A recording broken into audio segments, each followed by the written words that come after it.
Hello दोस्तों, मैं हूँ अखिल चौधरी और आज मैं फिर से निकल गया हूँ एक गौशाला को जाने के लिए। तकरीबन 20 दिन पहले हमने एक गाय को रखा था जिसकी डिलीवरी थी।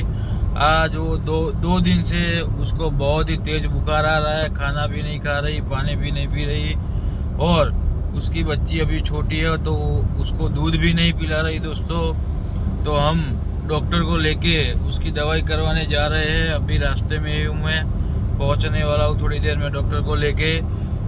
दोस्तों, आपसे एक विनती है कि मेरी चैनल को सब्सक्राइब करो, सपोर्ट करो, ज़्यादा से ज़्यादा शेयर करो और सब्सक्राइब करो, क्योंकि सब्सक्राइब करने के पैसे नहीं लगते दोस्तों। गाय हमारी माता है। आइए हम सब मिलकर गाय बचाते हैं, एक गौशाला बनाते हैं। मैं और मेरे दोस्त पूरी तैयारी कर रहे हैं एक गौशाला बनाने की, जहाँ पे ऐसी लावारिस गायों की हम देख रेख कर सके, उनकी जान बचा सके दोस्तों। तो प्लीज़ मेरी चैनल को सब्सक्राइब करो, ज़्यादा से ज़्यादा शेयर करो और सपोर्ट करो। जय श्री राम, जय गौ माता।